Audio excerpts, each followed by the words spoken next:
Hello दोस्तों, कैसे हैं आप सभी लोग। मैं आपका अपने यूट्यूब चैनल जीएस विद्यापीठ पर हार्दिक स्वागत और अभिनंदन करता हूं। देखिए दोस्तों, मैंने आपको बताया था कि मैं 2 सब्जेक्ट शुरू करूंगा, ठीक है ना। एक आपकी वनडे एग्जाम की जीएस के लिए और एक पीसीएस प्री कम मेंस के लिए। उसके लिए मैंने पॉलिटी आपकी शुरू कर दी है, लेकिन वो जो लेक्चर चल रहा है उसके बाद जो है आपकी स्टार्टिंग से पॉलिटी शुरू हो जाएगी। और आज मैं आपको इंडियन ज्योग्राफी शुरू कर रहा हूं, लेकिन इंडियन ज्योग्राफी में केवल डेमो लेक्चर होगा। 2 डेमो लेक्चर आने के बाद आपकी इंडियन ज्योग्राफी बिल्कुल शुरू से शुरू होने वाली है, ठीक है दोस्तों। तो आज अपने लोग शुरू कर रहे हैं इंडियन ज्योग्राफी में एक छोटा सा टॉपिक उठाते हैं, उसको आज डिस्कस करेंगे। उसके बाद बिल्कुल स्टार्टिंग से ज्योग्राफी को कवर करेंगे और अंत तक कवर करेंगे, ठीक है दोस्तों। तो समय को ना बर्बाद करते हुए शुरू करते हैं। इंडियन ज्योग्राफी में आज जो मैंने टॉपिक उठाया है उसको बोलते हैं टाइप्स ऑफ बाउंड्री। क्या बोलते हैं?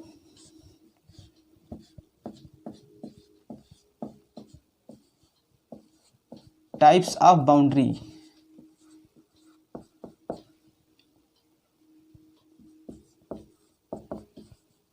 इसको बोलते हैं सीमाओं के प्रकार। क्या बोलते हैं?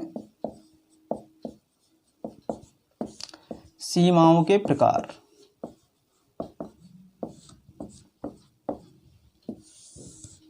देखिए, सीमाओं के प्रकार से मतलब यहाँ पर क्या है दोस्तों। सीमाओं के प्रकार से मतलब ये है कि जो भारत के पड़ोस में देश हैं उनके साथ हमारी सीमा किस टाइप की सीमा है। क्या वो सीमा हमारी किसी पर्वत, नदी या झील के द्वारा निर्धारित की जा रही है, या वो सीमा किसी अक्षांश या देशांतर के द्वारा निर्धारित की जा रही है, या वो सीमा हमारी राजनीतिक रूप से आर्टिफिशियल है, वो पॉलिटिकली रूप से खींची गई है। इन सब बातों पर जब डिस्कस करेंगे उसके बाद अपने लोग पढ़ेंगे कि भारत में स्थल सीमा किस टाइप की है, जल सीमा कैसी है, ठीक है ना। उसके साथ कौन कौन से पड़ोसी देश सीमा को साझा करते हैं। तो अभी तक आपने पढ़ा होगा, ये टॉपिक थोड़ा नया है। और देखिए, जो पुराने पैटर्न पे क्वेश्चन अब नहीं पूछे जा रहे हैं, क्योंकि एग्जामिनर भी अवेयर हो चुका है कि पुराने क्वेश्चन तो सभी ने रट लिए हैं। तो जब आपसे नए क्वेश्चन पुटअप किए जाएंगे तो आप उनको कैसे डील करोगे, इस पर भी हमको सोचना है। पुराने क्वेश्चन को भी तैयार करना है और फ्यूचर में जो क्वेश्चन पूछ सकते हैं जहाँ जहाँ से, उस पर भी अपनी अवेयरनेस बढ़ानी है दोस्तों, ठीक है दोस्तों। तो शुरू करते हैं आज अपने लोग समय को ना बर्बाद करते हुए। Types of boundary. देखिए, 3 प्रकार की बाउंड्री होती हैं। पहली प्रकार की बाउंड्री को बोलते हैं फिजियोग्राफिक बाउंड्री। क्या बोलते हैं दोस्तों? Physiographic boundary.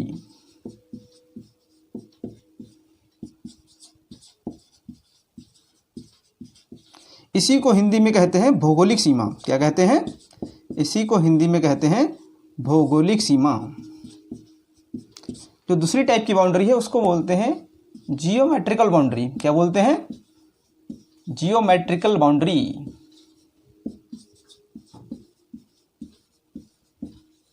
इसको बोलते हैं ज्यामितीय सीमा। क्या बोलते हैं? इसको बोलेंगे ज्यामितीय सीमा। तो तीसरी टाइप की बाउंड्री है उसको बोलते हैं पॉलिटिकल बाउंड्री।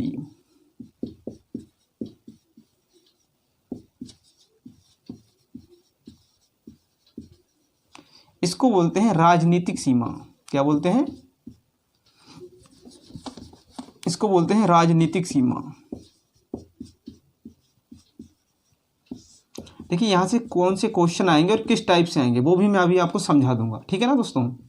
राजनीतिक सीमा, ठीक है ना। तो कितने प्रकार की बाउंड्री है? फिजियोग्राफिक बाउंड्री जिसको बोलते हैं भौगोलिक सीमा, दूसरी है जियोमेट्रिकल बाउंड्री जिसको बोलते हैं ज्यामितीय सीमा, तीसरी है पॉलिटिकल बाउंड्री जिसको बोलते हैं राजनीतिक सीमा, ठीक है ना। अब अपने लोग इसको एक एक करके डिस्कस करेंगे, ठीक है दोस्तों। डिस्कस करते हैं फिजियोग्राफिक बाउंड्री।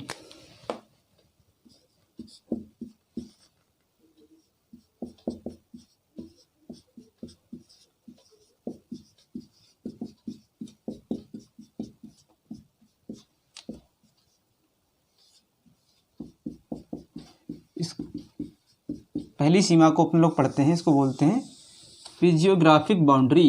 देखिए, इसको बोलते हैं भौगोलिक सीमा। भौगोलिक सीमा। देखो,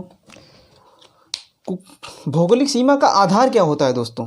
किसी भी फिजियोग्राफिक बाउंड्री का बेस क्या होगा, किस बेस पर ये डिसाइड की जाएगी, यानी कि यहाँ पर आधार क्या होगा। तो देखिए, यहाँ पर जो आधार होगा, यहाँ पर आधार के रूप में या तो कोई माउंटेन होगा दोस्तों, या तो कोई पर्वत होगा या कोई रिवर होगी, क्या होगी, या कोई नदी होगी। तीसरा होगा या कोई लेक होगी, क्या होगी, लेक होगी, यानी कि कोई झील होगी। ठीक है दोस्तों, तो यहाँ पर आधार क्या है, या तो कोई माउंटेन होगा या कोई नदी होगी या कोई लेक होगी। ठीक है, अब देखिए इसमें एग्जाम्पल में अगर देखें तो एग्जाम्पल में आप देखेंगे एक आपको पर्वत मिलेगा जिसको बोलते हैं जूरा माउंटेन। क्या बोलते हैं, जूरा माउंटेन। जूरा माउंटेन आप जब यूरोप कॉन्टिनेंट पढ़ेंगे तब आपको वहाँ पर पढ़ने को मिलेगा। ठीक है ना, जूरा माउंटेन। अब देखिए जूरा माउंटेन के एक तरफ जो है वो तो है फ्रांस। जूरा माउंटेन के एक तरफ क्या है, एक तरफ है फ्रांस, और जूरा माउंटेन के दूसरी तरफ क्या है, इस दूसरी तरफ है स्विट्जरलैंड। क्या है, स्विट्जरलैंड। ठीक है ना, एक तरफ है जूरा माउंटेन के फ्रांस, दूसरी तरफ है स्विट्जरलैंड। देखिए इसमें दूसरा एग्जांपल देखिए, वासजेस पर्वत। कौन सा, वासजेस पर्वत। देखिए वासजेस पर्वत के एक तरफ क्या है, एक तरफ है फ्रांस। क्या है दोस्तों, एक तरफ मिलेगा आपको फ्रांस और दूसरी तरफ क्या मिलेगा, दूसरी तरफ मिलेगा जर्मनी। एक और एग्जांपल देख लेते हैं यहाँ पर। तीसरा एग्जांपल अगर देखना चाहें आप लोग तो यहाँ पर देखिए, आप जब नॉर्थ अमेरिका कॉन्टिनेंट पढ़ेंगे तो आपको वहां पर मिलेंगे ग्रेट लेक्स। क्या मिलेंगे, ग्रेट लेक्स। इसको बोलते हैं महान झीलें। क्या बोलते हैं, महान झीलें। इस ग्रेट लेक्स की एक ऊपर क्या है, ऊपर है कनाडा। क्या है दोस्तों, ऊपर है कनाडा, और इधर क्या है, इधर है यूएसए, संयुक्त राज्य अमेरिका। तो ये तीन एग्जाम्पल हमने देखे। सबसे पहले हमने बात की टाइप्स फिजियोग्राफिक बाउंड्री की। तो फिजियोग्राफिक बाउंड्री का आधार क्या होता है, यानी कि इसका आधार क्या होगा, किस आधार पर किसी देश की फिजियोग्राफिक बाउंड्री को डिसाइड करने के लिए आधार क्या होगा, या तो कोई माउंटेन होगा दोस्तों। ठीक है ना, किसी पर्वत के आधार पर डिसाइड की जाएगी, किसी नदी के आधार पर डिसाइड की जाएगी या किसी झील के आधार पर डिसाइड की जाएगी। एग्जाम्पल में हमने पहला एग्जाम्पल क्या देखा, जूरा माउंटेन। जूरा माउंटेन क्या करता है, फ्रांस और स्विट्जरलैंड के बीच किस टाइप की सीमा बनाता है, फिजियोग्राफिक बाउंड्री बनाता है। वासजेस पर्वत क्या करता है, फ्रांस और जर्मनी के बीच किस प्रकार की बाउंड्री बनाता है, फिजियोग्राफिक बाउंड्री बनाता है। देखिए अब यहाँ से क्वेश्चन कैसे आएंगे, मैं आपको ये टॉपिक पढ़ा क्यों रहा हूँ। ठीक है ना, क्योंकि आपको थोड़ा संशय हो रहा होगा कि मैंने कौन सा टॉपिक स्टार्ट कर दिया। देखिए यहाँ पहला क्वेश्चन ये पूछा जा सकता है कितने प्रकार की सीमाएं होती हैं। तो तीन प्रकार की सीमाएं होती हैं, फिजियोग्राफिक बाउंड्री होती है, जियोमेट्रिकल बाउंड्री होती है और आपकी पॉलिटिकल बाउंड्री होती है दोस्तों। दूसरा क्वेश्चन आपसे ये पूछा जा सकता है, जो जूरा माउंटेन है जो फ्रांस और स्विट्जरलैंड के बीच सीमा बनाता है वो किस प्रकार की सीमा बनाता है, फिजियोग्राफिक बाउंड्री बनाता है, जियोमेट्रिकल बाउंड्री बनाता है या वो पॉलिटिकल बाउंड्री बनाता है। ठीक है ना, तो आंसर क्या आएगा, फिजियोग्राफिक बाउंड्री बनाता है। ठीक है दोस्तों, और एक क्वेश्चन और रह सकता है कि फ्रांस और जर्मनी के बीच कौन सा पर्वत सीमा बनाता है, तो कौन सा बनाएगा, वासजेस पर्वत सीमा बनाएगा। तीन टाइप के क्वेश्चन यहाँ से पुटअप हो सकते हैं, और अभी मैं बहुत सारे एग्जाम्पल नहीं ले रहा हूँ, वरना नदियों के भी एग्जाम्पल अपने लोग ले सकते हैं। ठीक है दोस्तों, नॉर्थ अमेरिका में कई सारी नदियाँ हैं जो देशों के बीच क्या करती हैं, प्राकृतिक सीमा का निर्धारण करती हैं। ओके दोस्तों, इसको मैं मिटाता हूँ, फिर अपने लोग नेक्स्ट बाउंड्री पढ़ते हैं। आई थिंक आपने नोट कर लिया होगा, नहीं नोट किया है तो आप लोग 1 मिनट में कुछ टाइम का समय देता हूँ, आप लोग नोट कर लीजिए, उसके बाद मैं इसको फिर से कंटिन्यू कर रहा हूँ। जल्दी नोट कीजिए दोस्तों।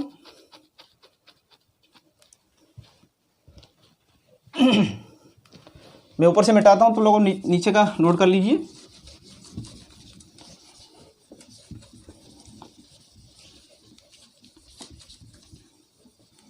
ठीक है, दूसरी बाउंड्री अपने लोग पढ़ते हैं, उसको बोलते हैं जियोमेट्रिकल बाउंड्री। क्या,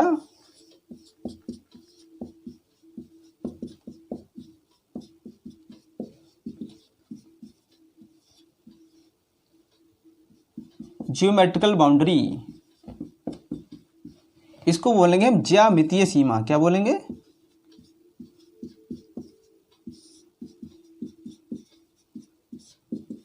ज्यामितीय सीमा। ठीक है दोस्तों, अब मैं नीचे वाला रफ कर दे रहा हूं। इसके लिए बेस क्या होगा, आधार क्या होगा, जियोमेट्रिकल बाउंड्री के लिए आधार क्या होगा, यानी कि बेस क्या होगा। इसके लिए जो आधार होता है दोस्तों इसके लिए आधार होता है लैटिट्यूड एंड लॉन्गिट्यूड। क्या होता है? लैटिट्यूड एंड लॉन्गिट्यूड, यानी कि अक्षांश और देशांतर। अब कोई ऐसा है जिसको अक्षांश और देशांतर नहीं पता है तो मैं 1 मिनट में बता देता हूं, क्योंकि यहाँ पर फिर ये विषय से विषयांतर हो जाएगा अगर मैं अक्षांश और देशांतर पे चला जाऊंगा। देखिए, जो ग्लोब पर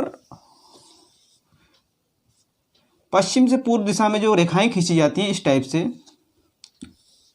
उनको बोलते हैं अक्षांश रेखाएं। क्या बोलते हैं? उनको अक्षांश रेखाएं बोलते हैं, ठीक है ना। और जो उत्तर से दक्षिण, नॉर्थ पोल से साउथ पोल खींची जाती हैं ऐसे, इनको बोलते हैं देशांतर रेखाएं। क्या बोलते हैं? देशांतर रेखाएं। और इनसे जो आकृति बनती है उसको क्या बोलते हैं? उसको बोलते हैं ग्लोब। क्या बोलते हैं दोस्तों? उसको बोलते हैं ग्लोब। तो देखो यहाँ पर आधार क्या है? यहाँ पर आधार है अक्षांश और देशांतर, यानी ऐसे देश जिनकी सीमा का निर्धारण कोई अक्षांश या देशांतर रेखा कर रही होगी, तो ऐसे देशों की सीमाओं को क्या बोलेंगे हम? जियोमेट्रिकल बाउंड्री बोलेंगे। देखिए यहाँ पर एग्जाम्पल में अगर देखें तो यहाँ पर एग्जाम्पल में आपको मिलेगा सबसे पहले 49 डिग्री पैरेलल लाइन। क्या मिलेगा? 49 डिग्री पैरेलल लाइन। ये किसके किसके बीच में है? ये आपको मिलेगी कनाडा और यूएसए के बीच में। किसके किसके बीच में मिलेगा? ये मिलेगी कनाडा और यूएसए के बीच में, ठीक है ना। इसको मैं दिखा भी देता हूँ आपको मैप पे कि किस तरीके से है।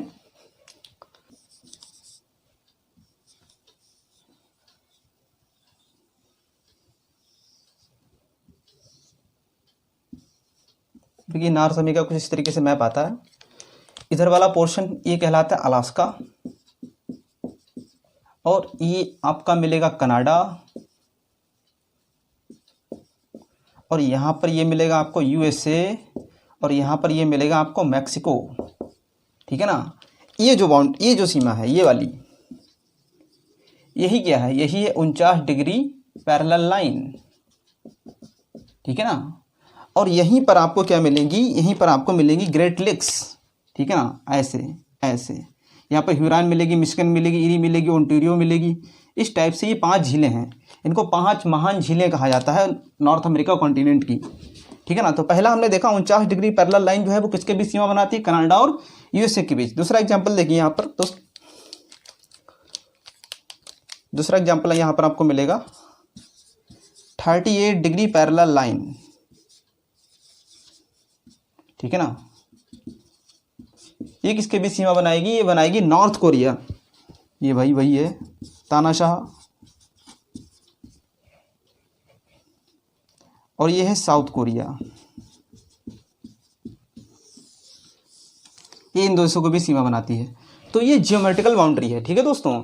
तो आपसे क्वेश्चन यहाँ से पूछा जा सकता है कि जियोमेट्रिकल बाउंड्री का आधार क्या है? अक्षांश रेखाएं, देशांतर रेखाएं, ठीक है ना। इस तरीके से क्वेश्चन पूछा जा सकता है। अक्षांश, देशांतर, पर्वत, पहाड़, इस टाइप से क्वेश्चन पूछा जा सकता है, ठीक है ना। दूसरा एग्जांपल ये पूछा जा सकता है कि 49 डिग्री जो पैरेलल लाइन है कनाडा और यूएसए के बीच जो कनाडा और यूएसए के बीच सीमा बनती है वो किस प्रकार की सीमा है? फिजियोग्राफिक बाउंड्री है, जियोमेट्रिकल बाउंड्री है, या आपकी पॉलिटिकल बाउंड्री है? इस टाइप का क्वेश्चन भी आपसे पूछा जा सकता है, ठीक है दोस्तों। मैं इसको रफ करता हूँ, फिर नेक्स्ट जो लास्ट बाउंड्री बची है उसको कवर कर लेते हैं अपने लोग। चलिए देखिए तीसरी बाउंड्री, देखिए तीसरी बाउंड्री है पॉलिटिकल बाउंड्री।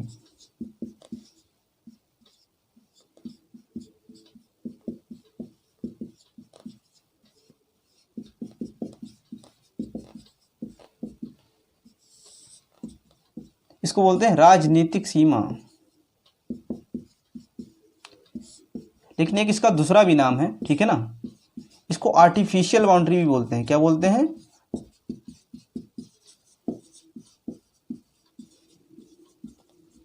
इसको बोलते हैं आर्टिफिशियल बाउंड्री, यानी कि कृत्रिम सीमा।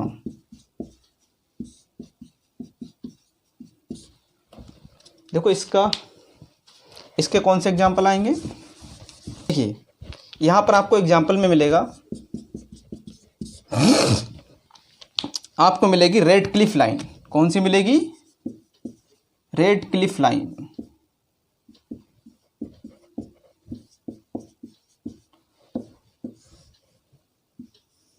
ये वो दिन है, ठीक है ना, जिस दिन भारत और पाकिस्तान का विभाजन हुआ था और एक सीमा खींची गई थी। और ये बड़ा दुर्भाग्य वाला दिन है कि आज भी अपने लोग जो हैं उस प्रॉब्लम में उलझे हुए हैं। देखिए इधर है इसके एक तरफ है इंडिया, हमारा प्यारा भारत, और इसकी एक तरफ क्या है, पाकिस्तान।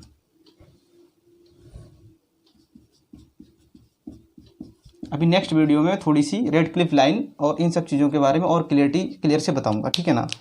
फिर देखिए दूसरी आपको लाइन मिलेगी यहाँ पर मैकमोहन। कौन सी मिलेगी, मैकमोहन। ऊपर वाली लाइन सर हेनरी रेडक्लिफ के नाम पर खींची गई थी और ये खींची गई थी आपकी सर मैकमोहन के नाम पर, मैकमोहन लाइन।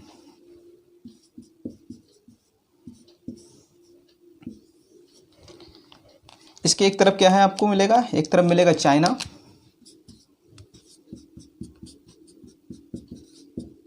साम्राज्यवादी देश चाइना, जो एक नए तरीके से अपने साम्राज्य का विस्तार कर रहा है, न्यू कॉलोनियलिज्म बोलते हैं इसको, नव साम्राज्यवाद। और एक तरफ आपको भारत मिलेगा। अगर भारत ऑप्शन में नहीं, अरुणाचल प्रदेश है, तब भी कोई प्रॉब्लम नहीं है, ठीक है। देखो मैं आपको मैप में भी थोड़ा सा दिखा देता हूँ कि किस तरीके से आप मैप में इसको देखेंगे। एक छोटा सा मैप बना लेते हैं अपने प्यारे भारत का। दुनिया में भारत से अच्छा किसी का मैप ही नहीं है दोस्तों। और आपको कुछ आए या ना आए, अपने देश का मैप बनाना तो आपको ज़रूर आना चाहिए।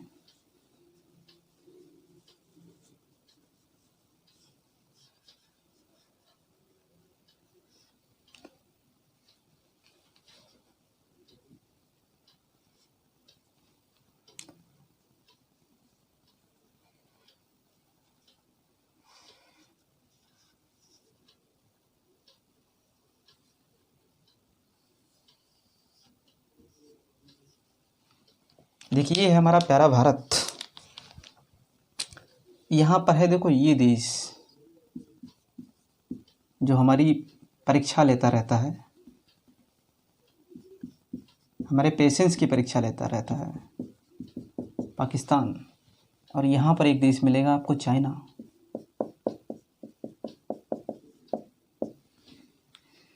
ये वाली लाइन जो है इसको बोलेंगे रेड क्लिफ लाइन। क्या बोलेंगे दोस्तों, रेड क्लिफ लाइन।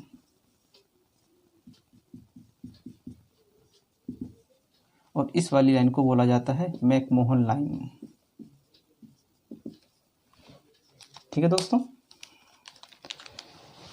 आज की वीडियो में इतना ही रखते हैं और आगे नेक्स्ट वीडियो में मैं भारत की बाउंड्री के बारे में आपको बताऊंगा। और देखिए दोस्तों, आप लोग कोशिश ये कीजिए, ज़्यादा से ज़्यादा इसको याद करने की कोशिश कीजिए। देखिए मैं एक बार फिर से याद करा देता हूँ, मैं थोड़ा स्पीड से बताता हूँ। देखिए हमने ये पढ़ा कि 3 टाइप की बाउंड्री पाई जाती हैं, ठीक है ना। सबसे पहली बाउंड्री की बात की फिजियोग्राफिक बाउंड्री। फिजियोग्राफिक बाउंड्री जो है वो किस आधार पर डिसाइड की जाती है, किसी पर्वत, नदी या झील के आधार पर डिसाइड की जाती है। हमने इसमें एग्जाम्पल में क्या देखा, सबसे पहले देखा हमने इसमें एग्जाम्पल में जूरा पर्वत, ठीक है ना। जूरा पर्वत किसके बीच में, फ्रांस और स्विट्जरलैंड के बीच में स्थित है। दूसरा एग्जाम्पल हमने इसमें देखा था वासजेस पर्वत। वासजेस पर्वत किसके बीच में स्थित है, फ्रांस और जर्मनी के बीच में स्थित है दोस्तों। तीसरा एग्जाम्पल देखा था उत्तर अमेरिका की महान झीलें, ग्रेट लेक्स, जो किसके बीच प्राकृतिक सीमा का निर्धारण करती हैं, ये करती हैं यूएसए और कनाडा के बीच में प्राकृतिक सीमा का निर्धारण करती हैं। ये जितनी भी हमने सीमाएं पढ़ी वो सारी सीमाएं कैसी थी, प्राकृतिक सीमाएं थी, प्रकृति के द्वारा निर्धारित की गई सीमाएं थी। उसके बाद हमने सेकेंड टाइप की जो बाउंड्री है वो है आपकी जियोमेट्रिकल बाउंड्री। जियोमेट्रिकल बाउंड्री का आधार क्या है दोस्तों, जियोमेट्रिकल बाउंड्री का आधार है अक्षांश और देशांतर, लैटिट्यूड और लॉन्गिट्यूड, ठीक है ना। इसके आधार पर हमने 2 एग्जाम्पल देखे। सबसे पहले हमने एग्जाम्पल कौन सा देखा दोस्तों, सबसे पहले एग्जाम्पल हमने देखा 49 डिग्री पैरेलल लाइन, जो किसके बीच में, यूएसए और कनाडा के बीच में है। ये विश्व की सबसे लंबी राजनीतिक सीमा है, सबसे बड़ी बाउंड्री है, ठीक है ना। और दूसरा हमने एग्जांपल देखा 38 डिग्री पैरेलल लाइन, जो किसके बीच में है, जो आपके नॉर्थ कोरिया और साउथ कोरिया के बीच में है, जो कहाँ है, आपका पैसिफिक ओशियन में है ये दोनों, ठीक है ना। फिर हमने तीसरी टाइप की जो बाउंड्री देखी वो हमने देखी पॉलिटिकल बाउंड्री, या इसको बोलते हैं आर्टिफिशियल बाउंड्री, जो कृत्रिम रूप से खींची गई थी। जैसे कि रेड क्लिफ लाइन 1947 में भारत और पाकिस्तान के बीच खींची गई थी, जैसे कि मैकमोहन लाइन भारत और चाइना के बीच में खींची गई थी, ठीक है ना। तो ये तीनों टाइप की अपनी बाउंड्री बनी। नेक्स्ट वीडियो में अपने लोग आगे डिस्कस करेंगे दोस्तों कि भारत में बाउंड्री को पढ़ेंगे, और मैं आपको कुछ वहीं पर मैं आपको LAC के बारे में थोड़ा बताऊंगा, LOC के बारे में थोड़ा सा बताऊंगा। बाकी दोस्तों, मुझे इतनी देर सुनने के लिए और मुझे सपोर्ट करने के लिए मैं आपको धन्यवाद देता हूँ। मिलते हैं अपने नेक्स्ट वीडियो में, और आप पढ़ते रहिए। मेरी इस पर से यही कामना है कि आप अपने उद्देश्यों में आप अपने उद्देश्यों में आपको कामयाबी मिले, आपने जो स्वप्न देखे उसमें कामयाबी मिले। ओके दोस्तों, मिलते हैं। Take care, bye.